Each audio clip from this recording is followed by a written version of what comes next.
নমস্কার। আজকে স্বামী শিষ্য সংবাদ থেকে স্বামীজি এবং শিষ্যের মধ্যে কিরকম কথোপকথন হচ্ছে সেই নিয়ে আলোচনা করবে, এবং যেই কথোপকথনের মূল উদ্দেশ্যই যে ঈশ্বর লাভের জন্য ব্যাকুলতা কেমন দরকার। যারা শুনছেন তারা একটু জানাবেন যে আওয়াজটা পরিষ্কার আসছে কিনা। আওয়াজ পরিষ্কার আসছে কিনা একটু জানাবেন আজকে, কারণ ঠিক বুঝতে পারছি না আদৌ আওয়াজ ঠিকঠাক আসছে কিনা।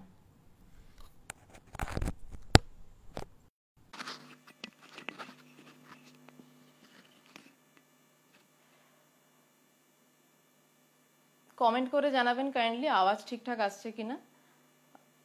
মূলত আজকের যে বিষয়টা, আগের দিন বৃহস্পতিবার দিনকে আমার লাইভে আসার কথা ছিল, কিন্তু আসতে পারিনি। তার কারণ আমার খুব কাছের এক সন্ন্যাসী দেহত্যাগ করেছেন, এবং বৃহস্পতিবারই তিনি দেহত্যাগ করেছিলেন। তো সেই দিনকে ঠিক আর লাইভে এসে কথা বলার মতন মানসিক বা অবস্থা বা সময়ও ছিল না। তো এই সন্ন্যাসী মহারাজের বেশ কিছু পারলৌকিক, সন্ন্যাসীদের তো পারলৌকিক ক্রিয়া অর্থে ভান্ডারা, তো সেই জন্য হয়তো কিছুদিন, হয়তো এই সপ্তাহটুকু একটু যেরকম ভাবে আলোচনাটা এগোচ্ছিল প্রত্যেক দিন বৃহস্পতিবার দিন সন্ধে 8টা এবং রোববার সন্ধে 8টা, সামনের একটা সপ্তাহ হয়তো একটু হ্যাম্পার হতে পারে। আপনাদের কাছে ক্ষমা চেয়ে নিচ্ছি সেই জন্য। তো আজকে আলোচনার যে মূল বিষয়, ঈশ্বর লাভ সম্পর্কে ব্যাকুলতা কেমন হওয়া প্রয়োজন। আচ্ছা, সাউন্ড ঠিক আছে, যারা জানালেন অনেক ধন্যবাদ। ঠিক বুঝতে পারছিলাম না।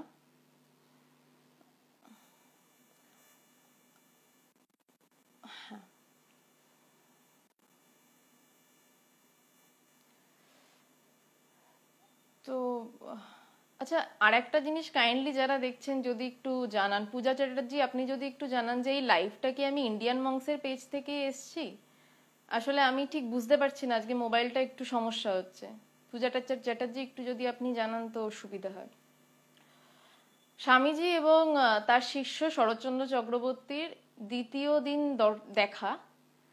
শিষ্য শরৎচন্দ্র চক্রবর্তী স্বামীজিকে জাস্ট দ্বিতীয়বার দেখছে। তো আমরা দ্বিতীয় দিনের যে অধ্যায়টা, সেটা এত গুরুত্বপূর্ণ অধ্যায় যে আমরা প্রায় 3 দিন ধরে শুধু দ্বিতীয় দিনের অধ্যায়টা নিয়ে আলোচনা করছি। কেন এত গুরুত্বপূর্ণ? প্রথম দিন শিষ্য স্বামীজির সাথে দেখা করতে গেছিলেন এবং স্বামীজিকে প্রার্থনা করেছিলেন যে আপনার সাথে একটু একান্তে কথা বলতে চাই, এবং স্বামীজিও তার প্রার্থনা মঞ্জুর করেছিলেন, এবং শিষ্যের সাথে স্বামীজির গভীর কিছু আধ্যাত্মিক আলোচনা চলছে, কিছু গভীর আধ্যাত্মিক আলোচনা। এবার যেহেতু আলোচনাগুলো গভীর, তো সেহেতু আলোচনাগুলো নিয়ে যখন কথা বলছি, আমি আমার সাধ্য মতন গভীরতা, আমার সাধ্যের গভীরতা অনুসারে সেই আলোচনাগুলো বোঝানোর চেষ্টা করছি। তো সেই জন্য ব্যাখ্যায় একটু সময় লাগছে। তো আজকে যে বিষয়টা, যে ঈশ্বর লাভের জন্য কেমন ব্যাকুলতা প্রয়োজন, এইটার আগে আমি একটু, আচ্ছা পূজা ধন্যবাদ। তো এইটার একটু আগের একটু সামান্য বলে নি যে কেন এই জায়গাটা এলো। এখানে ঈশ্বর লাভের জন্য ব্যাকুলতা মানে কিন্তু, মানে শিষ্য যেহেতু শরৎচন্দ্র চক্রবর্তী এখানে গভীরভাবে অদ্বৈতবাদী। অদ্বৈতবাদী মানে তিনি বাইরের কোনো ঈশ্বরকে খোঁজার জন্য ব্যাকুল নন, তিনি তার ভিতরের যে অন্তরাত্মা, যে অহং ব্রহ্মাস্মি, সেই অন্তরাত্মাকে খোঁজার জন্য তিনি ব্যাকুল হচ্ছেন। এবং দ্বিতীয় দিনে তিনি স্বামীজিকে কাতর হয়ে বলছেন যে আমার এখনো হলো না, এবং স্বামীজিও তাকে জ্ঞান লাভ হলে কি হয় ব্রহ্মজ্ঞানের তত্ত্ব নিয়ে তাকে বোঝাচ্ছিলেন। আগের দিন আমরা দেখছি, আগের দিনের যদি আলোচনা যারা শুনে থাকবেন, সেখানে দেখবেন স্বামীজি বলছেন যে জ্ঞান সসংবেদ্য, জ্ঞান সর্বদাই জ্বলছে। তো শিষ্য এই সমস্ত কথাগুলো শুনে স্বভাবতই যে যেটা চায়, একটা চোর, ঠাকুর একটা খুব সুন্দর উপমা দিয়েছিলেন স্বামীজিকে, নরেন্দ্রনাথ দত্ত তখন তার সাথেই কথা হচ্ছিল ঠাকুরের। তো ঠাকুর বলেছিলেন যে তুই এটা মানিস কি যে পৃথিবীতে কতজন ঈশ্বর বিশ্বাসী? তো স্বামীজি তখন বলছেন যে নরেন্দ্রনাথ, যে নরেন জানিস পৃথিবীতে কতজন ঈশ্বর বিশ্বাসী? তো নরেন্দ্রনাথ বলছেন বেশিরভাগ লোক ঈশ্বরকে বিশ্বাস করে। ঠাকুর বলছেন না রে, বেশিরভাগ লোক ঈশ্বরকে বিশ্বাস করে না। তো নরেন্দ্রনাথ বলছে, আপনি কি বলছেন মশাই, সবাই ঈশ্বরকে বিশ্বাস করে, সবাই প্রণাম করে। তখন ঠাকুর অসাধারণ একটা গল্প বলেছিলেন যে দেখ, একটা চোর যার সোনাদানার প্রতি লোভ আছে, সে একটা ঘরে শুয়ে আছে, আর তার ঠিক পাশের ঘরেই আলমারিতে সোনাদানা ভর্তি ঠাসা আছে। তো সেই চোরটা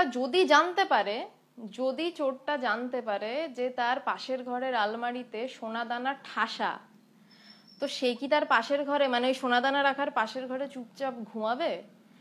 তা সেই চোরটা কি করবে? নরেন্দ্রনাথকে প্রশ্ন করেছে। তো নরেন্দ্রনাথ বলছে, চোরটা গিয়ে যে করেই হোক তালা ভাঙবে, সোনাদানা ভরবে, ভরে চলে যাবে। ঠাকুর বলছেন, ঠিক তাই, ঈশ্বরকে আর কতজনে মানে? ঈশ্বর যদি জানে যে ঈশ্বর আমার ভিতরেই রয়েছে এবং সেই তালা ভাঙতেও আমিই পারি, বাইরে থেকে আর কেউ নেই যে ছেনি হাতুড়ি দিয়ে মেরে মেরে তালা ভাঙবে, সেই তালা ভাঙার অস্ত্রও আমার কাছে, তাহলে কে চুপ করে বসে থাকে, কে জগৎ নিয়ে মাতামাতি করে, কে দেখতে যায় কার ব্যাংকে কত টাকা, কে পরনিন্দা পরচর্চা করে? তাই ঠাকুর বলছেন যে নারী ঈশ্বর কেউ মানে না, সবাই ভান করে মাত্র। তো এই যে শিষ্য শরৎচন্দ্র চক্রবর্তী, এ কিন্তু সেরকম নয়। আজকে শুরুটা হলে বুঝতে পারবেন যে এর মধ্যে সেই ওই চোরটা যদি জানে পাশের ঘরে গয়না রয়েছে, সেই যেমন ব্যাকুল হয়ে তালা ভাঙার জন্য মানে চেষ্টা করবে, এই শিষ্য স্বামীজি তার আগের দিন এই কথাগুলো বলেছেন যে মুক্তি, সমাধি এসব ব্রহ্ম প্রকাশের পথের প্রতিবন্ধগুলি দূর করে দেয়া মাত্র, বিদ্যুতের হৃদয় গ্রন্থি, ছিদ্যন্ত সর্বসংশয়, এই সমস্ত অবস্থার কথা ব্যাখ্যা করেছে। স্বামীজি সেই লকারে রাখা সোনার কথা ব্যাখ্যা করেছেন। এবার শিষ্যের পাগলামো দেখুন। শিষ্য এবার বলছে, এবং স্বামীজি যে কথাটা দিয়ে শেষ করেছে, আমি আর ওই প্যাসেজটা ব্যাখ্যায় যাচ্ছি না, কারণ ওটা খুব গভীর প্যাসেজ, আমি আগের দিন ব্যাখ্যা করেছি। আমি শুধু প্যাসেজটা একবার রিডিং করে আমি আজকের বিষয়ে ঢুকছি।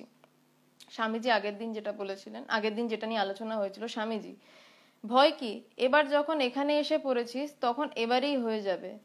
মুক্তি, সমাধি এসব কেবল ব্রহ্ম প্রকাশের পথের প্রতিবন্ধগুলি দূর করে দেওয়া মাত্র, নতুবা আত্মা সূর্যের মতো সর্বদা জ্বলছেন, অজ্ঞান মেঘে তাকে ঢেকেছে মাত্র। সেই মেঘও সরিয়ে দেওয়া আর সূর্যেরও প্রকাশ হওয়া, তখনই বিদ্যতে হৃদয় গ্রন্থি ইত্যাদি অবস্থা হওয়া। যত পথ দেখছি সবই এই পথের প্রতিবন্ধ দূর করতে উপদেশ দিচ্ছে। যে যেভাবে আত্মানুভব করছে সে সেইভাবে উপদেশ দিয়ে গিয়েছে। উদ্দেশ্য সকলেরই কিন্তু আত্মজ্ঞান, আত্মদর্শন। ইহাতে সর্বজাতি সর্বজীবের সমান অধিকার, ইহা সর্বাধিসম্মত মত। স্বামীজি শিষ্যকে সেই লকারে রাখা সোনার কথা বলছেন, চোরটাকে সোনার গল্প করছেন। তো যথার্থ চোর যে হবে, চোরেরও কিন্তু চাহিদার ব্যাপার রয়েছে, যে আমি এতটা রিস্ক নেব, আমি ব্যাংক লুট করব, নাকি আমি একটু শীত কেটে গ্রামের বাড়িতে গিয়ে 500 টাকা চুরি করে আনবো। চোরেরও রকম ফের রয়েছে, চোরেরও অধিকারী ভেদ রয়েছে। আমার ঠাকুরদা, আমি বাবার মুখে শুনেছি, আমার ঠাকুরদা একটা খুব সুন্দর কথা বলতেন, আমার ভাল লেগেছিল ছোট থেকে শুনে। ঠাকুরদা বাবাকে বলতেন যে যদি চুরি করিস তাহলে ডাকাত হবি, চোর হবি না। তো বাবা আমাকে ছোট থেকে কথাটা বলতো, যে যদি আমার বাবা এটা বলতে, এটা মাথায় রাখবি। তো আমার কথাটা ছোট বয়স থেকে মাথায় খুব লেগেছিল, তার কারণ তারপর আমি দেখেছিলাম যখন বড় হচ্ছি, যে যে কলের মিস্ত্রি, যে খুব ভালো কলের মিস্ত্রি, তার কিন্তু কোনোদিন অভাব হয় না। যে গাড়ি চালায়, যে খুব ভালো ড্রাইভার, তার কিন্তু কাজের অভাব নেই। কাজের অভাব বা সমস্যা কাদের, যারা যে বিষয়টা নিয়ে রয়েছে সেই বিষয়টা পুরোপুরি সেই বিষয়টা নিয়ে নেই। কিছুটা গাড়ি চালানোতেও আছি, কিছুটা আবার কল সারানোতেও রয়েছি, তাদের কিন্তু সমস্যা, তাদের কিন্তু দক্ষতা সেই জায়গায় পৌঁছায় না। তো ঠাকুরদার ওই কথাটা আমার মনে পড়ে, যে যদি চুরি করতে হয় তাহলে ডাকাত হবি, চোর হবি না, ছিচকে চোর নয়। তো চোরেরও কিন্তু মানে ডেডিকেশনের ব্যাপার রয়েছে। কোন ওই যে বললাম, কোন চোর চায় ব্যাংক লুট করতে, তারা ডাকাত। আবার কোন চোর বলে একটু 500 টাকার উপর হয়ে গেলেই হয়ে যায়, একটু পকেট মেরে নি। তো এই চোরের উপমা বারবার কেন দিচ্ছি, কারণ ঠাকুরের এই গল্পটা দিয়ে শুরু করলাম, যে ওই আলমারিতে সোনার গয়না যদি চোর জানতে পারে, চোর কি ওটা নেওয়ার রিস্ক নেবে? কারণ ওটা নিতে গেলে কিন্তু তাকে সর্বশক্তি লাগাতে হবে এই তালাটা ভাঙতে। এখানে শিষ্যকে দেখতে পাচ্ছি আমরা সেই ধরনের চোর, যাকে স্বামীজি ওই গয়নার কথা বলছে, ওই পরম মূল্যবান রত্ন সেই লকারে রাখা, বলছে ভিদ্যতে হৃদয় গ্রন্থি ছিদ্যন্তে সর্বসংশয় হবে। বলছে যে তত্ত্বের কথা স্বামীজি বলছেন, সেই তত্ত্ব জানলে ভিতরে হৃদয় গ্রন্থি তো মানে সেই জায়গাটা একটা কোথাও আটকে থাকে, যতক্ষণ না আমিকে জানা হয় ভিতরে অনেক সংশয় থাকে। বলছে সমস্ত সংশয় শেষ হয়ে যাবে। এবং তারপর শিষ্যের ব্যাকুলতা শুরু। শিষ্য বলছে, মহাশয়, শাস্ত্রের ওই কথা যখন পড়ি বা শুনি, তখন আজও আত্মবস্তুর প্রত্যক্ষ হইল না ভাবিয়া প্রাণ যেন ছটফট করে। স্বামীজি, এরই নাম ব্যাকুলতা। ওইটা যত বেড়ে যাবে ততই প্রতিবন্ধরূপ মেঘ কেটে যাবে। শিষ্য কি বলছে, যে যখন শাস্ত্রের কথা পড়ি বা শুনি, তখন আজও আমার আত্মবস্তুর প্রত্যক্ষ হইল না ভেবে প্রাণ ছটফট করে। ঠাকুর শ্রী রামকৃষ্ণ দেব বলছিলেন যে ঈশ্বর দর্শন কখন হয়। ঈশ্বর দর্শন অর্থে ঠাকুর বলছিলেন আত্মজ্ঞান লাভের কথাই। বলছে 3 টান একত্র হইলে ঈশ্বর দর্শন হয়। 3 টান কি না, সতীর পতির উপর টান, বিষয়ের উপর টান, মায়ের সন্তানের উপর টান। বলছে সতীর পতির উপর টান খুব ইম্পর্টেন্ট। ঠাকুর খুব সহজ ভাষাতে ভীষণ কঠিন কথা বলতেন। মানে আবারও বলছি, ঠাকুর ভীষণ সহজ ভাষাতে ভীষণ কঠিন কথা বলতেন। কথামৃত পড়লে মনে হয় ভীষণ সহজ, কিন্তু আদতে নয়। ওটা নিয়ে ধ্যান করতে বসলে পাগল হয়ে যেতে হয়। কি বলছেন ঠাকুর? বলছেন ঈশ্বর দর্শন হতে গেলে 3 টান একত্র হতে হয়। সতীর পতির উপর টান, মানে সতীর কিন্তু পতি ছাড়া দ্বিতীয় বিষয় নেই। সে রান্না করছে, সে ঘর ঝাড় দিচ্ছে, সে চাকরি করছে, সে যাই করছে, তার মাথায় কিন্তু রয়েছে আমার স্বামী। বিষয় কিন্তু তার স্বামী ছাড়া নেই। বলছে সতীর পতির উপর টান। এবার দ্বিতীয় কি আসছে, বিষয়ের উপর টান। বিষয়ী, যার মাথায় খালি চিন্তা আমি ব্যাংকে কত টাকা জমাচ্ছি, আমার আরো বাড়াতে হবে, তার যতটুকু টাকা আসছে সেটা দিয়ে সে ভাবছে আমি আর একটা পুকুর কিনবো, মাছ চাষ করবো, সেই মাছ চাষের টাকা থেকে যা আসছে সে ভাবছে আমি আর একটা জমি কিনবো, দালালি করব। বিষয়ী ছিল ঠাকুরের সাথে থাকতেন হৃদয়। একদিন হৃদয়ে 2টো বাছুর কিনেছে। তো ঠাকুর বলছে বাছুর কিনেছো কেন? বাছুর দিয়ে কি করবে? বলছে বাছুরগুলোকে গ্রামে নিয়ে যাবে, এরা যখন বড় হবে তখন এরা হাল চাষ করবে। ঠাকুর শুনে অবাক হয়ে গেছে, বলছে এ কি মায়া, এই ছোট বাছুর একে বলছে প্রতিপালন করবে, সেই বাছুর বড় হবে কয়েক বছর পেরিয়ে, সেই বাছুর জমিতে হাল চাষ করবে, সেই ভেবে এখন থেকে বাছুর কেনে। এই হচ্ছে বিষয়ী। বিষয়ের উপর টান। বিষয়ের কিন্তু বিষয় ছাড়া আর কোনো বস্তু নেই। 2টো পয়েন্টে এলাম। সতীর পতির উপর টান, সতীর পতি ছাড়া আর কোনো বিষয় নেই। একটাই জায়গায় দাঁড়াচ্ছে বারবার, যে আর কোনো বিষয় তার নেই। বিষয়ের উপর টান। বিষয়ী শুধু বিষয় চিন্তা করছে সারাদিন, তার আর কিছু নেই। ওই একটা গল্প আছে, ভীষণ একজন নামকরা ব্যবসায়ী, সে তার সবকটা ছেলের নাম রেখেছিল ঈশ্বরের নাম দিয়ে, রাম শ্যাম সমস্ত, যে যাতে তার সে মৃত্যুর কালে ঈশ্বরের নাম করতে পারে। কিন্তু বলছে যে যখন তার মৃত্যু শিয়রে এসে দাঁড়িয়েছে, তখন সে তার কোনো ছেলেকে ডাকলো না, তার সব ছেলে তাকে ঘিরে দাঁড়িয়ে। রামও বললো না, শ্যামও বললো না, কিছুই বললো না। সে বললো যে পাশের ঘরে ফ্যানটা চলছে কেন, বলে মরে গেল। যে পাশের ঘরে ফ্যান চলছে কেন, এই হচ্ছে বিষয়ী। তার মৃত্যুকালে মনে হচ্ছে পাশের ঘরে ফ্যান চলছে, ইলেকট্রিকের অপচয় হচ্ছে। বিষয় ছাড়া আর কোনো বিষয় নেই। এবার তৃতীয় টান, মায়ের সন্তানের প্রতি টান। ভালো করে এই টানটা তো আমাদের সবার বোঝা, কারণ আমরা প্রত্যেকেই কারুর না কারুর সন্তান, বা কেউ কারুর না কারুর মা, কেউ কারুর না কারুর বাবা। তো সেই বিষয় মায়ের যখন সন্তানের উপর টান, সেই মায়েরও কিন্তু সন্তান ছাড়া দ্বিতীয় বিষয় নিয়ে মা সব কাজ করছে, কিন্তু তার একমাত্র বিষয় সন্তান। বলে না টুথেক ইন দ্য হার্ট, মানে বলছে দাঁতে যখন ব্যথা হয়, দাঁতে যখন প্রচন্ড যন্ত্রণা হয়, তখন আপনি সব করুন, আপনার সামনে মানে কি বলবো, মানে বিশ্বের সব থেকে, যেমন দাঁতের যন্ত্রণা যাদের হয়েছে, বিশ্বের সব থেকে সুন্দর জিনিস এনে রাখা হোক, কিন্তু মনে পড়ে ওরে বাবা দাঁতে ব্যথা করছে। তো এই যে 3 টান বলছে, ঠাকুর বলছেন যে 3 টান যখন একত্র হয়, মানে 3টে কিন্তু এক বিষয়ের কথা বলছে। সতীর পতির প্রতি টান এক বিষয়, বিষয়ের উপর টান একটাই বিষয়, মায়ের সন্তানের উপর টান একটাই বিষয়। বলছে এই 3 রকমের টান যখন এক হয়, সেই যে ব্যাকুলতা, সেই ব্যাকুলতা যখন হয় তখন ঈশ্বর এসে দেখা দিতে বাধ্য। তো এখানে দেখা যাচ্ছে শিষ্য ছটফট করছে, কিন্তু এখনো এই ছটফটানিতে শিষ্যের জ্ঞান হচ্ছে না। তার মানে ভাবুন আরো কত ছটফটানি প্রয়োজন। শিষ্য বলছে যে আমার প্রাণ ছটফট করে, যে আমার এখনো ওটা দেখা হলো না। তখন স্বামীজি বলছেন যে এটার নাম ব্যাকুলতা, এটা যত বাড়বে তত প্রতিবন্ধরূপ মেঘ কেটে যাবে। আমার প্রতিবন্ধ কেন? আমার তো তাকে চাওয়া নেই, তাই প্রতিবন্ধকতা। আমি তো স্বয়ং হয়ে বসে রয়েছি, আমি তো আলাদা কেউ নেই। আমার গুরু, ভগবানের গুরুদেব, তা ভগবানকে একটা চিঠিতে লিখেছিলেন, বদ্ধ অভিমানে একটা কবিতা লিখেছিলেন। কবিতার একটা ছোট্ট অংশ বলছি।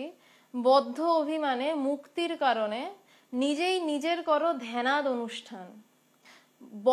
খুব সূক্ষ্ম কথা, বদ্ধ অভিমানে মুক্তির কারণে নিজেই নিজের করো ধ্যানাদ অনুষ্ঠান, মানে আমি বদ্ধ, আমি এটা মনে করছি, এবং সেই জন্য আমি আমার ধ্যানাদ অনুষ্ঠান সম্পন্ন করছি, যে আমাকে জানতে হবে অহং ব্রহ্মাস্মি, আমি কোনটা আমি খুঁজছি, আমি আমার থেকে আলাদা হয়ে আমি খুঁজছি।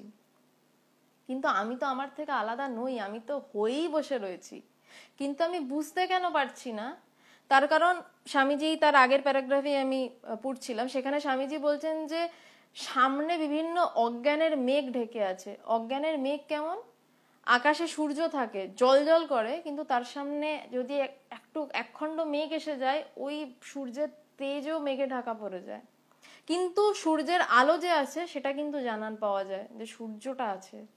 তেমনি যতই অজ্ঞান আবরণে ঢেকে যাক, একজন চরম জঘন্য একটা লোক সমাজেরও, সে পাপে পাপে নিজেকে হয়তো শেষ করে ফেলেছে, কিন্তু তার মধ্যে ব্রহ্ম তেজ, ব্রহ্ম সূর্য জ্বলছে, কিন্তু তার মধ্যে আবরণ বেশি, তাই আমরা তাকে পাপী বলছি। আর একজনকে সাধু কেন বলছি? তার মধ্যে আবরণ কেটে গেছে। ওই বলছে যত ব্যাকুলতা বাড়বে, যত ব্যাকুলতা কি মানে যত আমার মনে হবে যে ওই যে কবিতাটার কথা বলছি, বদ্ধ অভিমানে, যে আমি বদ্ধ, আমি এটা ভাবছি, এবং মুক্তির কারণে, এবং সেই জন্য আমি আমার মুক্তি চাইছি। কি আশ্চর্য কথা! বলছে যে আদি শঙ্করাচার্য নির্বাণ ষটকমে বলছে না মুক্তির নামে, বলছে মুক্তি চাওয়াও নয়, বলছে আমিটা কি, বলছে আমি শিবহং শিবহম, আমি সেই শিব, সেটা মুক্তির চাওয়ারও অপেক্ষা রাখে না, কারণ আমি হয়ে বসে রয়েছি। আমি যে হয়ে বসে রয়েছি এটা বোঝার জন্যই জন্মকে জন্ম ঘোরা, জন্মকে জন্ম সাধনা। আমি যে হয়ে বসে রয়েছি এইটা না বোঝার জন্যই সংশয়। কি সহজ, কি সহজ একটা বিষয়, কিন্তু কি জটিল একটা বিষয়। চাইলে ভীষণ সহজ, আবার না চাইলে ভীষণ কঠিন। যে আমি একটা খুব বেদান্তের একটা খুব সুন্দর গল্প মনে পড়ে গেল, হয়তো অনেকেই শুনেছেন গল্পটা। বলছে একটা বেশ কয়েকটা গাধাকে নিয়ে একটা লোক, বেদান্তের গল্প কিন্তু এটা, বনের মধ্যে দিয়ে যাচ্ছেন। তো বনের মধ্যে পথ হারিয়ে ফেলেছেন। তো দড়ি টড়িও মানে কিছু একটা হয়েছে, তার মানে গাধাকে বাঁধার দড়ি টড়ি সব হারিয়ে ফেলেছেন, কিচ্ছু নেই। তো অনেক সন্ধ্যার শেষে দেখেছে বনের এক প্রান্তে এক সন্ন্যাসী মহারাজের কুটির। তো সেখানে গেছে, গিয়ে সন্ন্যাসী মহারাজকে বলেছে যে মহারাজ, আমি এরকম পথ হারিয়ে ফেলেছি, তো আপনার কাছে আশ্রয় নেব। তো মহারাজ বলেছে হ্যাঁ অবশ্যই তুমি আশ্রয় নাও, থাকো। তো বলছে যে মহারাজ, এই যে আমার গাধাগুলো রয়েছে, এই গাধাগুলোকে না বেঁধে রাখলে তো এরা রাত্রে চলে যাবে, তো কি করি? তা মহারাজ বলছেন যে ঠিক আছে দাঁড়াও, দেখছি কি করা যায়। তারপর কিছুক্ষণ পর মহারাজ বলছেন যে তুমি এক কাজ করো, তুমি গাধাগুলোকে নিয়ে গাছের কাছে যাও, তুমি গাধাগুলোকে ঠিক যেভাবে দড়ি দিয়ে বাঁধো, ঠিক যেভাবে রোজ তোমার কাছে দড়ি থাকলে তুমি যেভাবে গাধাগুলোকে বাঁধো, তুমি সেই রকম অভিনয় করো, গাধাগুলোকে তুমি বাঁধছো, গাধাগুলোকে বাঁধার অভিনয় করো। তো মানে ওর তো আর উপায় নেই। তো যে কি বলছে, তো গেছে, গিয়ে ওই গাধাগুলোকে গাছের কাছে নিয়ে গিয়ে যেভাবে গাধাগুলোকে বাঁধে, গলায় টলায় পেঁচিয়ে টেঁচিয়ে বাঁধার অভিনয় করেছে। তো এসে বলছে মহারাজ তো করলাম, তো ওরা থাকবে? বলছে হ্যাঁ ওরা থাকবে, তুমি নিশ্চিন্তে ঘুমাও। সন্ন্যাসী বলছেন গাধাগুলোকে ওই অভিনয়তেই গাধাগুলো থাকবে। সকালবেলা ঘুম ভেঙেছে, সেই লোকটি উঠে দেখছে গাধাগুলো একভাবে ওই গাছের গোড়ায় দাঁড়িয়ে আছে, নড়েও নি চড়েও নি, এক পা নড়েনি চড়েনি। তা ও ভেবেছে সন্ন্যাসী মানুষ, অনেক ক্ষমতা থাকে, কিছু করে টরেছেন গাধাগুলোকে, গাধাগুলো তাই নড়েনি। তা গিয়ে বলছেন বাবা আপনার কৃপায় গাধাগুলো নড়েনি। এবার গিয়ে ওই লোকটা গাধাগুলোকে বলছেন এ চল। তা সন্ন্যাসীর কাছ থেকে বিদায় নিয়ে বলেছে আমি যাই। তা বলছে চল। দেখছে গাধাগুলো আর নড়ে না, গাধাগুলো একভাবে দাঁড়িয়ে আছে। তো সন্ন্যাসীর কাছে গিয়ে তো লোকটা কেঁদে পড়েছে, বলছে বাবা আমার গাধা ছাড়া, গাধাগুলোকে ছাড়া কিছু নেই, গাধাগুলোকে চড়াই, এই গাধাগুলোই আমার জীবন ধারণের সম্বল, তো বাবা গাধাগুলোকে আপনি ছেড়ে দিন। তো সন্ন্যাসী বলছে আমি তো গাধাগুলোকে ধরে রাখিনি, গাধাগুলোকে তো আমি কিছু করিনি। বলছে না বাবা গাধাগুলো তো চলছে না, কালকে রাত্রে সেই যে আপনি বাধার অভিনয় করতে বললেন, তারপর থেকে আর গাধাগুলোকে ঠেলছি, ওরা যাচ্ছেই না। তখন সন্ন্যাসী এসে বলছেন তুমি বাধার অভিনয় করেছিলে, তুমি কি গাধাগুলোকে ওই দড়ি খোলার অভিনয় করেছো? তা বলছে না মহারাজ আমি তো দড়ি খোলার অভিনয় করিনি। বলছে যাও গিয়ে দড়িটা খোলার অভিনয় করো। তখন গিয়ে ওই লোকটি আবার ওই দড়িগুলোকে যেভাবে খোলে সেইভাবে একদম অভিনয় করেছে। তখন গাধাগুলোকে ঠেলেছে, তখন গাধাগুলো হাঁটছে। গাধাগুলোকে যে দড়ি পরানোটা করলো সেটাও অভিনয় করলো, দড়ি পরায়নি। গাধাগুলো দড়ি ছাড়াই ছিল, গাধাগুলো মুক্তই ছিল।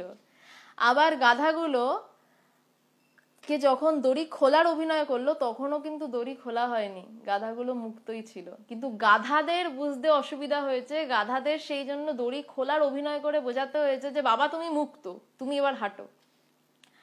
এই গল্পটা কেন বললাম, কারণ এই মানুষ আমরা নিজেদেরকে মনে করি ওই যে বদ্ধ অভিমানে, আমাদের অভিমান আছে আরে আমি বদ্ধ, আমার তো কিছু নেই, আমি আমি আমি তো ব্রহ্ম নই, আমি জীব, আমি শিব নই, তাই জন্য আমি জীব হয়ে শিবকে খুঁজি।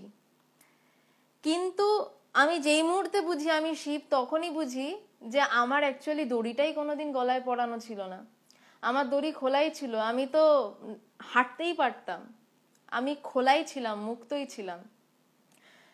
তো স্বামীজি সেটাই বলছেন যে যত ব্যাকুলতা বাড়বে তত এই দড়িটা তাড়াতাড়ি খুলবে। এই শিষ্য বলছেন প্রাণ ছটফট করছে তাতেও দড়ি খুলছে না, এতটাই সেই সংস্কারের চাপ, সেই অজ্ঞানতার মেঘের চাপ। এই অজ্ঞানতাটা কি না, আমাকে দড়ি পরানো আছে, আমি জীব, এটাই তো সব থেকে বড় সংস্কার, এটাই তো সব থেকে বড় পাপ যে আমি শিব ভাবা, আমি জীব ভাবা, সরি আমি জীব ভাবা, আসলে তো আমি শিব। বলছে ওটা যত বাড়বে তত প্রতিবন্ধরূপ মেঘ কেটে যাবে, ততই শ্রদ্ধার সমাধান হবে, ক্রমে আত্মা করতলামল কবথ প্রত্যক্ষ হবেন, অনুভূতি ধর্মের প্রাণ। কতগুলি আচার নিয়ম সকলেই মেনে চলতে পারে, কতগুলি বিধিনিষেধ সকলেই পালন করতে পারে, কিন্তু অনুভূতির জন্য কয়জন লোক ব্যাকুল হয়। ব্যাকুলতা ঈশ্বরলাভ বা আত্মজ্ঞানের জন্য উন্মাদ হওয়াই যথার্থ ধর্মপ্রাণতা। গোপীদিগের ভগবান শ্রীকৃষ্ণের জন্য যেমন উদ্দাম উন্মত্ততা ছিল, আত্মদর্শনের জন্য সেই রূপ ব্যাকুলতা চাই।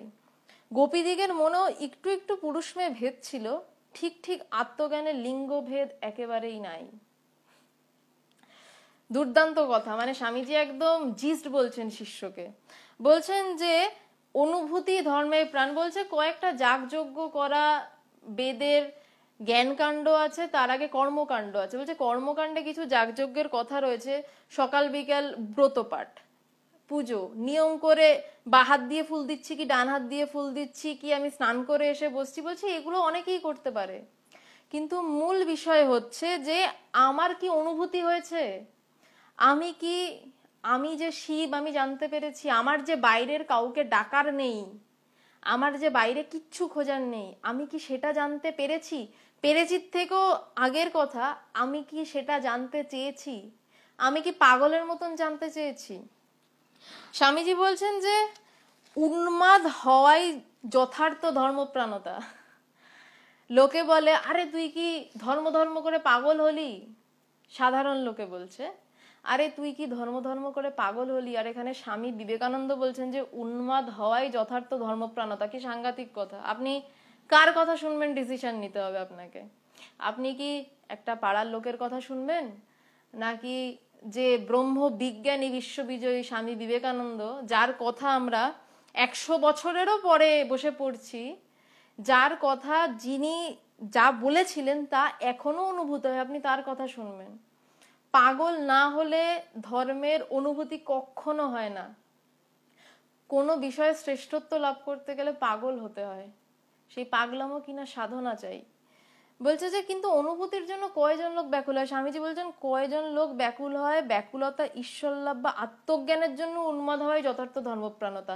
আমার এইটা যথার্থ ধর্মপ্রাণতা নয় যে আমি কতটা গোবর জল ছেটালাম, আমার এটা ধর্মপ্রাণতা নয় যে আমি আমার উঠোনে গোবর জল না ছিটিয়ে বা মাংস খেয়ে কেউ এসছে তাকে আমি ঢুকতে দিলাম না, এটা ধর্মপ্রাণতা নয়। স্বামী বিবেকানন্দ বলছেন, আমি নই। স্বামীজি বলছেন ধর্মপ্রাণতা সেটাই যে আমি যে স্বয়ং ব্রহ্ম সেটা জানার জন্য কতটা ব্যাকুল, কতটা পাগল হয়েছি যে আমার এখনো জানা হলো না। আমার গুরু একটা খুব সুন্দর কথা বলেছিলেন একটা চিঠিতে, বলছে যে জ্ঞানই সকল জায়গায় ব্যবহৃত হচ্ছে, জ্ঞানটা ইউজেবল, কিন্তু আমরা সেই জ্ঞানটাকেই জানছি না। তারপর লিখছেন যে মোটর সাইকেলটার উপর যখন আমি চেপে বসি তখনই আমার টেনশন হওয়া শুরু হয় যে আমি মোটরসাইকেলটা অ্যাক্সিডেন্ট করবো না তো। কিন্তু মোটরসাইকেলটা তো নিজের শক্তিতেই চলে। মোটরসাইকেলটা স্টার্ট দিয়ে, যারা বাইক চালান তারা জানেন, জাস্ট গিয়ারটা চালিয়ে দিয়ে যাদের ব্যালেন্স রয়েছে চুপচাপ জাস্ট ধরে বসে থাকে। কিন্তু আমার টেনশন হয় অ্যাক্সিডেন্ট করবো না তো, কিন্তু মোটরসাইকেলটা তো তার নিজের শক্তিতেই চলছে, আমি তো তার মধ্যে কোনো শক্তি সঞ্চার করছি না। বলছে ধর্ম নিত্য ইউজেবল, জ্ঞানটাকে ব্যবহার করে আমি কথা বলছি, আমি জ্ঞান ব্যবহার করে কিছুকে দেখছি, আমি ঘুমাচ্ছি তখন আমার জ্ঞান জেগে রয়েছে সাক্ষীরূপ, যে সব সময় আমার সব কিছুতে রয়েছে, যাকে ব্যবহার করে আমি সব করছি। আমি তাকে জানতে চাই না, আমি যাকে ব্যবহার করে অন্য কাউকে জানতে চাইছি, আমি যাকে ব্যবহার করে অন্য কাউকে ভালোবাসতে চাইছি, আমার তাকে জানার জন্য ব্যাকুলতা নেই, আমি তাকে জানতে উন্মাদ হব না। কিন্তু সাধারণ মানুষ বলবে তুই ধর্ম ধর্ম করে পাগল হলি, সারাক্ষণ বসে রয়েছিস দরজা বন্ধ করে যে আমার কবে ব্রহ্মজ্ঞান হবে। কিন্তু স্বামী বিবেকানন্দ বলছেন না, এই উন্মাদ হলে তবে তোমার জ্ঞান হবে। স্বামীজি কি উন্মাদ ছিলেন? ঠাকুর শ্রী রামকৃষ্ণ দেবের কি উন্মাদ ছিলেন?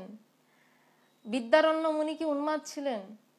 আপনারা কি দেখছেন তাদের আজকের কি বিদ্যারণ্য মুনির সরল পঞ্চদশী পড়লে মাথা খারাপ হয়ে যায় যে কি লেভেলের জ্ঞান। যদি সম্ভব হয় বইটি সংগ্রহ করে পড়বেন।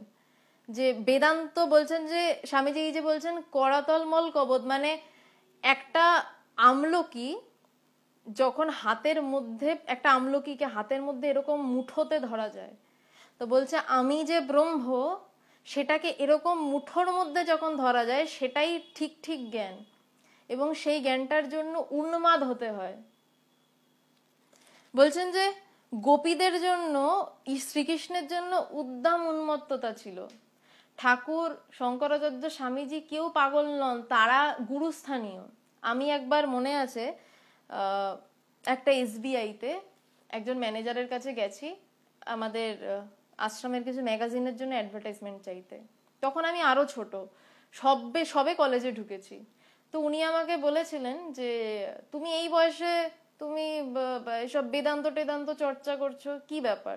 তোমার পড়াশোনার বয়স, তুমি অল্প বয়স, তুমি সংসার ধর্ম পালন করো, তুমি ভালো করে পড়াশোনা করো। তো আমার হঠাৎ ওনার পিছনে চোখ পড়লো, ওনার পিছনে দেওয়ালে স্বামীজির একটা ফটো রাখা। তো আমি ওনাকে উত্তর দিয়েছিলাম যে দাদা পড়াশোনা তো করছি বটেই, কিন্তু কেন এই বিষয়টা নিয়ে চর্চা করছি জানেন? আপনি এই যে SBI এর এত বড় একজন ম্যানেজার, আপনার সাথে কথা বলতে গেলে আমাকে এই কতগুলো লোককে ক্রস করে ঢুকতে হলো, কিন্তু আপনি আপনার দেওয়ালের পিছনে যেই লোকটার ফটো টাঙিয়ে রেখেছেন দেখছেন, স্বামী বিবেকানন্দ, সে যেই বিষয়টা নিয়ে চর্চা করেছিল আমি সেই বিষয়টা নিয়ে আপনার সাথে কথা বলতে এসেছি। এই বিষয়টা না, এই আপনি এত বড় একজন ম্যানেজার, আপনাকে সসম্মানে টাঙিয়ে রাখতে ফটো করে বাধ্য করে, আপনাকে শ্রদ্ধা করতে বাধ্য করে, আমি সেই বিষয় নিয়ে চর্চা করছি। তো এরপর উনি আর খুব বেশি কিছু বলেননি আমাকে। তো বলেছিলেন, তারপর খুব ভালো সম্পর্ক হয়ে গেছিল, উনি খুব আলোচনাও করেছিলেন বেদান্ত নিয়ে। তো এরা উন্মত্ত নয়, এরা উন্মাদ নয়, এরাই ঠিক ঠিক। সংসার নিয়ে মানুষ উন্মাদ হয়, সংসারে মানুষ পাগলামো করে, ডিভোর্স হয়, মদ খায়, এরা কিন্তু কেউ কিচ্ছু করেননি, কিন্তু এরা ঠিক ঠিক উন্মাদ। এরাই কিন্তু ঠিক ঠিক ভাবে জগৎকে দেখিয়ে গেছেন কি করে জগৎ ব্যবহার করতে হয়। বলছেন শ্রীকৃষ্ণের জন্য যেমন উদ্দাম উন্মত্ততা ছিল, আত্মদর্শনের জন্য সেইরূপ ব্যাকুলতা চাই। কিন্তু গোপীদিগের মনেও একটু একটু পুরুষ মেয়ে ভেদ ছিল, ঠিক ঠিক আত্মজ্ঞানে লিঙ্গ ভেদ একেবারেই নাই। এই যে বলা হয় যে পুরুষ নারী, আত্মজ্ঞানের ক্ষেত্রে বলা হয় যে যিনি ব্রহ্মকে জেনেছেন তাকে পুরুষ, মানে এই শব্দটার পিছনে অনেক ব্যাকরণগত ব্যাখ্যা আছে, আমি যাচ্ছি না। পুরুষ বা নারী এটা ওই শব্দ নয়, পুরুষ মানে বলা হচ্ছে যিনি ব্রহ্মজ্ঞান যার হয়েছে, এবং নারী অর্থে প্রকৃতিকে বা মহামায়াকে বলা হচ্ছে। তো স্বামীজি বলছেন যে গোপীরা এত পাগল ছিল, কিন্তু গোপীদের মধ্যে একটু একটু নারী পুরুষ ভেদ ছিল। তার কারণ তারা ভীষণ ভক্ত ছিলেন। মানে ভক্ত বলে যে আমি চিনি হতে ভালোবাসি না, আমি চিনি খেতে ভালোবাসি। তার যদি পুরো ভেদ ঘুচে যায়, ভক্ত কিন্তু সন্তুষ্ট হয় না। ভক্ত চাই একটু ঈশ্বরের সাথে ভেদ থাক, ওটা একটু টেস্ট নি। ওই বিষয়টা আজকে আমি যাচ্ছি না। দুটো অদ্বৈতবাদ দ্বৈতবাদ দুটো নিয়ে একসাথে কথা বললে একটু মাথা মানে একটু সমস্যা হতে পারে বুঝতে। আমি অদ্বৈতবাদ নিয়েই কথা বলছি। স্বামীজি বলছেন ঠিক ঠিক আত্মজ্ঞানে নারী পুরুষ ভেদ নেই। ঠিক ঠিক আত্মজ্ঞান, একটা খুব রাফ কথা বলছি, ঠিক ঠিক আত্মজ্ঞান হয় বলছে জ্ঞান কিরকম না, জ্ঞান ন্যাংটো। বলছে এই বোধ হয় জ্ঞানীর ভিতরে, জ্ঞানের কিচ্ছু নেই। মানে একটা বাচ্চা যখন পৃথিবীতে জন্মায়, সে যেমন শুধু বাচ্চাটাই এলো, তার সাথে জামা কাপড় নাম ধাম, মানে একটা বাচ্চা যখন জন্মায় মনে করে দেখুন তার নাম ধাম পরিবার পরিজন, প্রথম ওই 1-2 সেকেন্ডে কিচ্ছু থাকে না, শুধু আসে বাচ্চাটা জন্মালো। জ্ঞান এরকম। বলছে যখন জ্ঞান হচ্ছে, বলছে ঠিক ঠিক জ্ঞানে নারী পুরুষের কোনো লেশ মাত্র থাকবে না। মানে কে নারী কে পুরুষ, নারী পুরুষ তো আমাদের দেহের কিছু অঙ্গ প্রত্যঙ্গে, দেহের কিছু বিশেষণে নারী পুরুষ। আমার মধ্যে কিছু হরমোনের আধিক্য রয়েছে, ছেলেদের মধ্যে কিছু হরমোনের আধিক্য রয়েছে। আমার বডি স্ট্রাকচার একরকম, আমার মানসিক গঠন একরকম, আমি মেয়ে, আমার মানসিক গঠন আর একরকম, আমি ছেলে। জ্ঞানে এই মন, মানে দেহ তো প্রথমেই উড়ে যাচ্ছে, মানে দেহের কোনো অস্তিত্বই থাকছে না। মানে বোধের কথা বলছি আমি, দেহ আগুনে পুড়ে ছাই হয়ে আকাশে ভেসে গেল এমন কোনো আকাশ কুসুম কল্পনা বলছি না, আমি বোধের অস্তিত্বের কথা বলছি। যেই বোধে আপনি গভীরভাবে ঘুমিয়ে পড়লে আপনার দেহের অস্তিত্ব থাকে না। যেই বোধে আপনি স্বপ্ন দেখলে, আপনি দেখেন হয়তো আপনি সুন্দরবনের জঙ্গলে বাঘের তাড়া খেয়ে দৌড়াচ্ছেন, আপনার খেয়াল থাকে না আপনি আপনার ঘরে এসিতে শুয়ে সুখে ঘুমাচ্ছেন। এইভাবে এই আমাদের দেহের বোধ কিন্তু প্রত্যেক দিনই ঘুমানোর সময় কিছুটা না কিছুটা থাকে না। তো আমি সেই বলছি যে যখন দেহবোধ তো প্রথমেই যায়, তারপর মন বুদ্ধি সবের বোধ যখন উড়ে গিয়ে যা পড়ে থাকে ওই মানে ওই বাচ্চাটা যখন জন্মালো ওই প্রথম 1-2 সেকেন্ড যা পড়ে থাকে তাই জ্ঞান। বলছে সেখানে কিচ্ছু থাকে না নারী পুরুষ। বলিতে বলিতে গীত গোবিন্দ সম্বন্ধে কথা তুলিয়া স্বামীজি বলিতে লাগিলেন, জয়দেবী সংস্কৃত ভাষার শেষ কবি, তবে জয়দেব ভাবাপেক্ষা অপেক্ষা অনেক স্থলে জিংলিং অফ ওয়ার্ডস শ্রুতিমধুর বাক্যবিন্যাসের দিকে বেশি নজর রেখেছেন। দেখি গীত গোবিন্দের পততি পতত্রে ইত্যাদি শ্লোকে অনুরাগ ব্যাকুলতার কি পরাকাষ্ঠা কবি দেখিয়েছেন। বলছে আত্মদর্শনের জন্য ঐরূপ অনুরাগ হওয়া চাই, প্রাণের ভিতরটা ছটফট করা চাই। আবার বৃন্দাবন লীলার কথা ছেড়ে কুরুক্ষেত্রের কৃষ্ণ কেমন হৃদয়গ্রাহী তাও দেখ। অমন ভয়ানক যুদ্ধ কোলাহলেও কৃষ্ণ কেমন স্থির গম্ভীর শান্ত। যুদ্ধক্ষেত্রেই অর্জুনকে গীতা বলছেন, ক্ষত্রিয়ের স্বধর্ম যুদ্ধ করতে লাগিয়ে দিচ্ছেন। এই ভয়ানক যুদ্ধের প্রবর্তক হয়েও নিজে শ্রীকৃষ্ণ কেমন কর্মহীন, অস্ত্র ধরলেন না। কি ইম্পর্টেন্ট কথা বলছেন। বলছেন যে জয়দেবের গীত গোবিন্দের কথা আমরা হয়তো অনেকেই জানি। তমসি মামা জীবানাং তমসি মামা ভূষণাং তমসি মামা ভবজলাদি রত্নম, বিভিন্ন অদ্ভুত অদ্ভুত অসাধারণ শ্লোক গীত গোবিন্দ লিখেছেন, পুরো ভক্তির উপরে সেই শ্লোক, যেখানে দেখানো হচ্ছে গোপীরা কৃষ্ণের জন্য কতটা পাগল, কৃষ্ণ রাধার বা গোপীদের জন্য কেমন ভাবে পাগল।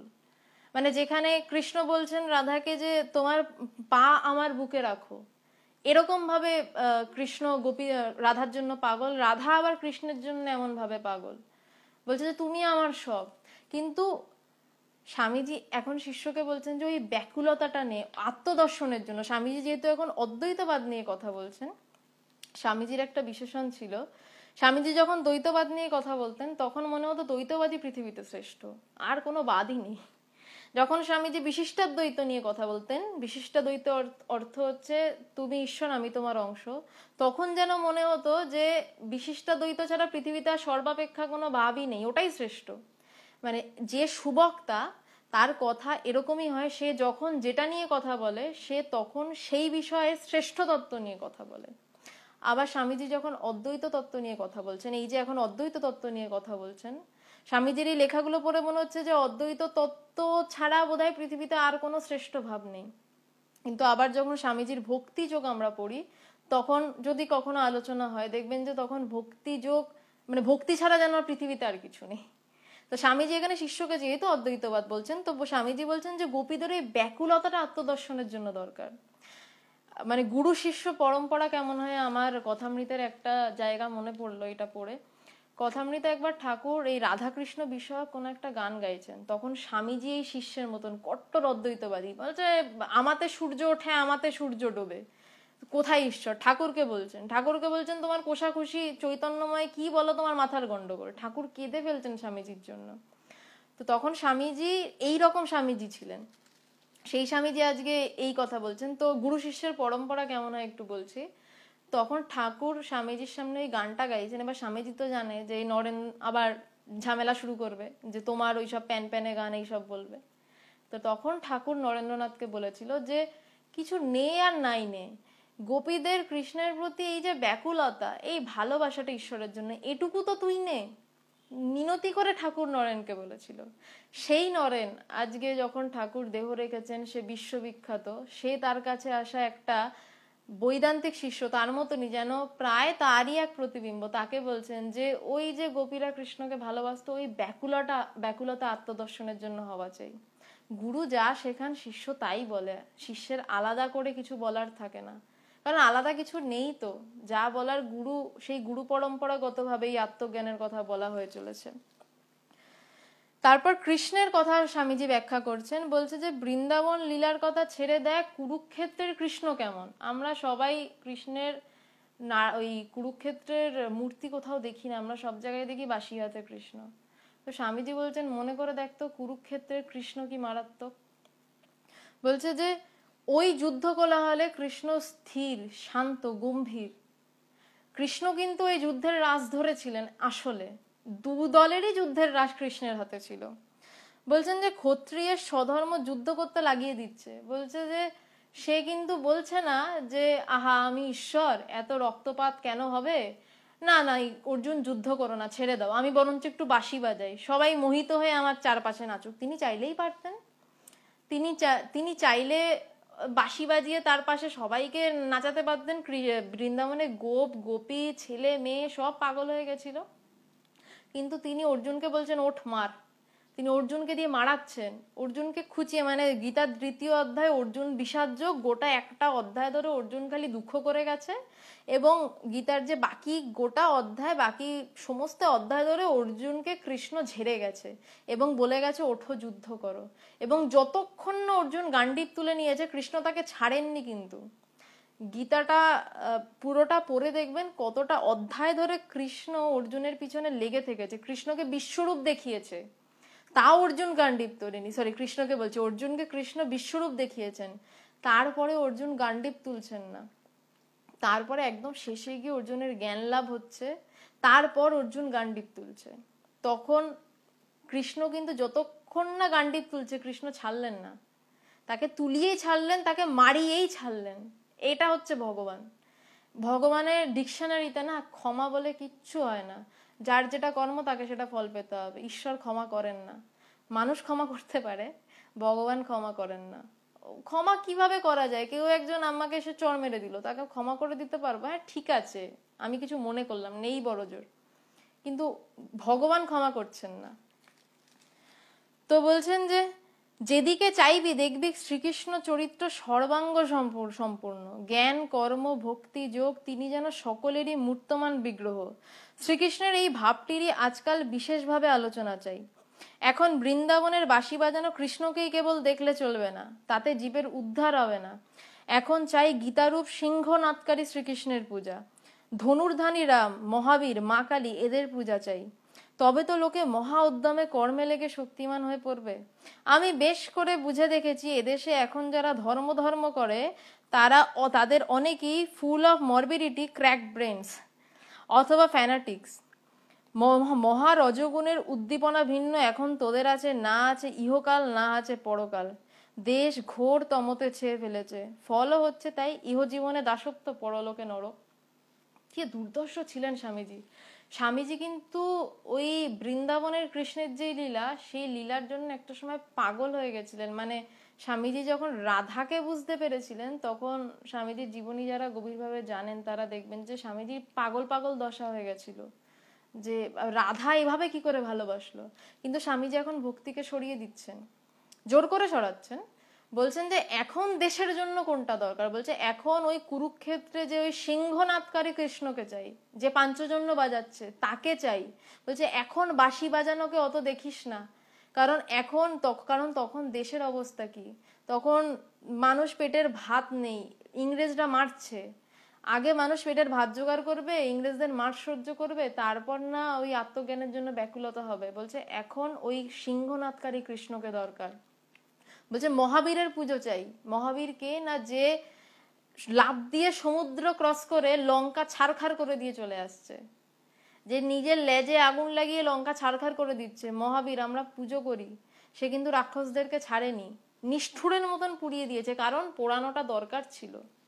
আমাদেরকে বুঝতে হবে কখন গর্জন প্রয়োজন, কখন শ্রীকৃষ্ণের গর্জনকে আমাদের পুজো করতে হবে, কখন শ্রীকৃষ্ণের বাঁশি বাজানোর সামনে হাত জোড় করতে হবে। স্বামীজি বলছেন ঘোর তমগুণে দেশ ছেয়ে গেছে, তোদের ইহকাল পরকাল দুই যাচ্ছে। বলছে ইহজীবনে দাসত্ব, পরলোকে নরক। বলছে যেভাবে দিন কাটছে, পরলোকে ইহজীবনে দাসত্ব করে দিন যাচ্ছে, আর পরলোকে নরক কেন হবে? কারণ পরলোকে তোরা ব্রহ্ম চিন্তাও করতে পারছিস না, ভালো চিন্তাও করছিস না, সারাদিন আমি চিন্তাতেই কাটছে। বলছে এই চিন্তা কাটাতে হলে দেশটাকে এই তমগুণ থেকে তুলে মহা রজগুণের উদ্দীপনায় মাতাতে হবে। রজগুণ কি না, 3 রকমের গুণ মানুষের মধ্যে থাকে, সত্যগুণ, রজগুণ এবং তমগুণ। তমগুণ হচ্ছে সারাক্ষণ ঘুমাচ্ছে, খাচ্ছে দাচ্ছে, আবার ঘুমাচ্ছে, মানে তার কোনো কাজেরই ইচ্ছা নেই, মারছে ধরছে, যত রাজ্যের বাজে চিন্তা, তার নাম তমগুণ। মহা রজগুণ কি না, বলছে রজগুণ না থাকলে সে কাজ করতে পারবে না। মহা উদ্যম, রজগুণের সাইন হচ্ছে তার উদ্যম থাকবে, সে কাজ করবে। আর সত্যগুণ হচ্ছে সে একদম সাধু, চুপ করে বসে থাকবে। তো সেই জন্য ঠাকুর বলতেন স্বামীজির বিষয়ে যে নরেনের মধ্যে, সত্যগুণের মধ্যে সামান্য রজগুণের ছায়া রয়েছে, কারণ রজগুণ না থাকলে কাজ করা যায় না। স্বামীজির আজকে আমাদের আলোচনার মূল বিষয় ছিল যে ঈশ্বর লাভের জন্য ব্যাকুলতা কেমন চাই। তো আবার যেটা দিয়ে শুরু করেছিলাম সেখানেই ফিরি, যে আমি যদি জানি আমার পাশের ঘরের আলমারিতে প্রচুর সোনা হিরে জহরত রাখা, আমি তো ওই তালা ভেঙে ওই সোনা নিয়েই পালাবো, যদি জানি।